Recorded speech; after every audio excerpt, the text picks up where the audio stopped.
Optimis pemulihan ekonomi makin terasa, Kompas 100 CEO Forum membahas ekonomi sehat 2022. Gelaran ini sekaligus diharapkan bisa ikut andil dalam kebijakan pemerintah. Ekonomi sehat 2022 menjadi tema dalam Kompas 100 CEO Forum 2021. Tema ini, saudara, menjadi keyakinan akan harapan baru di tahun depan karena pandemi yang semakin mereda. Meski demikian, Wakil Pemimpin Redaksi Harian Kompas, Tri Agung Kristanto mengatakan, mulai menggeliatnya kembali aktivitas masyarakat jangan sampai membuat abai agar pemulihan berbagai sektor bisa terwujud. Selama rangkaian acara, Kompas 100 CEO Forum juga membuka ruang diskusi dengan pemangku kebijakan termasuk Presiden Joko Widodo. Salah satu peran dari media adalah mendorong perubahan, termasuk juga dalam mempengaruhi kebijakan publik. Nah, ini adalah rangkaian dari apa yang kita Kompas punya acara rutin yang namanya Kompas CEO Forum. Dan berangkaian yang harapannya membuat bukan hanya keyakinan dalam masyarakat, tapi juga keyakinan dalam pemerintah, sehingga kemudian melahirkan sebuah kebijakan yang mendorong kita selain waspada, juga kemudian kita menjadi lebih punya harapan baik di tahun depan. Inovasi di bidang digital melahirkan banyak startup di Indonesia. Pendanaan jadi faktor penting sebuah perusahaan startup berkembang. Apa saja yang dibutuhkan startup untuk bisa mendapat suntikan dana? Kita akan berbincang dengan Roderick Purwana, Managing Partner East Ventures. Selamat pagi, Pak Roderick.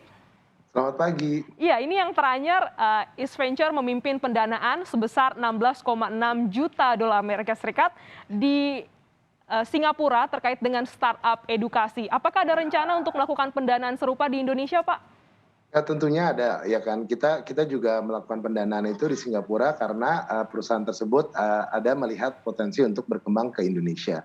Sebagai perusahaan venture capital, kita bergerak di regional, tapi fokus kita terutama di Indonesia. Itu sudah mulai ada komunikasi, Pak, untuk terkait pendanaan di Indonesia. Apakah sama di bidang edukasi juga? Edukasi adalah salah satu bidang yang kita lihat selama ini, apalagi dengan adanya kondisi pandemi ini ya. Jadi banyak orang bekerja dari rumah, belajar dari rumah juga. Jadi sektor edukasi itu menjadi sangat penting juga, terutama untuk di sektor digital education. Jadi tentunya memang ada rencana-rencana lain juga dari sisi pihak kita untuk melakukan pendanaan di bidang tersebut. Pendanaan di bidang edukasi ini mulai dilirik ya, Pak. Lantas adakah Iya. startup seperti apa yang dilirik oleh modal ventura seperti East Ventures ini, Pak? Ya, tentunya kita juga kita sudah beroperasi di Indonesia ini cukup lama ya. Ya, tahun ini itu tahun ke-12 East Ventures beroperasi. Sepanjang perjalanan itu sudah banyak perkembangan juga, dan kualitas dari startup-startup dan founder-founders yang kita temui, kita danai juga berkembang sangat pesat. Kita melihat ekosistem yang ada juga sangat maju sekarang ya. Jadi kalau apa yang kita cari ya tentunya adalah founder yang punya passion ya, sebenarnya juga ya, founder yang punya passion untuk menjalankan startup itu dan untuk menyelesaikan suatu masalah sebenarnya. Apakah itu di bidang edukasi, apakah itu di bidang kesehatan, apakah itu di bidang logistik dan lain-lain. Karena kita merasa ekonomi digital ini adalah masih cukup awal ya, walaupun sudah cukup berkembang dalam 5-10 tahun ke belakang. Mhm. Selain itu, Pak, ada syarat-syarat tertentu misalnya perusahaannya atau startup-nya ini sudah berkembang beberapa tahun untuk bisa mendapat suntikan modal yang baru ini, Pak? Kita nggak ada syarat seperti tersebut karena di East Ventures ini kita punya 2 platform, East Venture Seed dan East Venture Growth. Untuk East Venture Seed kita bisa bergerak bahkan sebelum ada produk ya, yang kita bilang mungkin day zero ya, tahap ideasi doang ya kan. Kita sudah pernah dan masih akan melakukan pendanaan untuk perusahaan-perusahaan di mana foundernya itu sangat passionate dan kita percaya mereka mempunyai ide dan visi yang bisa menjadi suatu startup yang besar. Untuk pendanaan tahap selanjutnya kita mempunyai vehicle yang kita sebut EV Growth, yang melakukan pendanaan di mana perusahaan-perusahaan tersebut sudah mempunyai bisnis model yang lebih konkret dan juga mencapai mungkin angka revenue tertentu. Ya, jadi memang tergantung nih ya pemimpinnya passionate dalam bisnis ini atau enggak ya Pak. Kita tahu Harus. hari-hari ini juga saat ini ya Pak sedang ada Kompas 100 Iya. terkait dengan transformasi dan inovasi di dunia digital. Menurut Anda, apa Mhm. kendala yang masih sering terjadi di Indonesia? Hmm, mungkin ada beberapa hal ya, tapi, salah satunya itu mungkin, adalah untuk pemerataan connectivity digital kali ya kan. Di Indonesia itu mungkin masih ada digital divide. Kalau dari sisi yang kita sebut, internet penetration di Indonesia itu sudah cukup berkembang.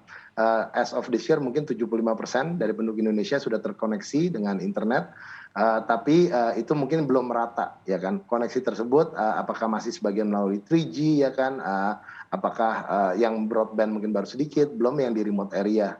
Yang seperti itu mungkin itu salah satu adalah dari hambatan yang harus dihadapi ya. Dengan adanya 4G, 5G, mungkin juga harus untuk pemerataan di remote area juga, itu mungkin bisa membantu juga untuk mencapai digital transformation ya kan. Nah, mungkin yang satu lagi adalah untuk bagaimana mendorong UMKM ya, sektor UMKM untuk membantu mereka karena itu tulang punggung dari perekonomian Indonesia ya, untuk lebih beroperasi di digital ekonomi juga, dan untuk membantu mencapai digital transformation itu. Jadi pemerataan internet begitu ya dan juga mendorong Iya, UMKM untuk terus bisa berkembang ya Pak. Pada iya. acara Kompas 100 CEO Forum ini menurut Bapak bagaimana perannya untuk perusahaan seperti East Ventures? Oh, tentunya kita nggak bisa bekerja sendiri ya. East Ventures adalah salah salah satu bagian aja dari ekosistem digital yang besar yang didukung oleh banyak pihak. Peran tersebut harus didukung dari individual, dari UMKM, korporasi, dan juga pemerintah ya. Nah, peran kita sebagai pendana adalah untuk membantu menyediakan dana untuk perusahaan-perusahaan startup ini ya, untuk berandil dalam ekonomi digital. Oke. Pas break kita cek ojeknya lagi bagus. Mhm. Jadi memang diharapkan ini bisa menjadi titik awal untuk terus melakukan kolaborasi. Tidak Ya. hanya dari pemerintah tapi juga para pemodal ini juga bisa memberikan dan UMKM para pengusaha ini juga bisa terbantu. Ada target Pak untuk di tahun 2021 ini akan menyasar startup mana lagi di Indonesia? Iya, mungkin kalau tadi saya tambahin sedikit kata-katanya adalah sinergi ya. Bagaimana kita bisa bersinergi antara stakeholder-stakeholder yang ada ya di industri di industri digital ini untuk mencapai hal tersebut. Kalau target apa sebenarnya kita yang penting kita mendanakan perusahaan yang memang berpotensi besar dengan founder yang passionate. Kalau untuk sektor apa tadi seperti saya bilang beberapa sektor yang mungkin muncul di tahun-tahun ini edukasi, kesehatan, logistik ya kan, mungkin di fintech juga, itu ada beberapa sektor yang masih kita lihat juga di tahun ini. Baik, terima kasih Bapak Roderick Purwarna telah bergabung di Kompas Bisnis pada pagi hari ini. Makasih.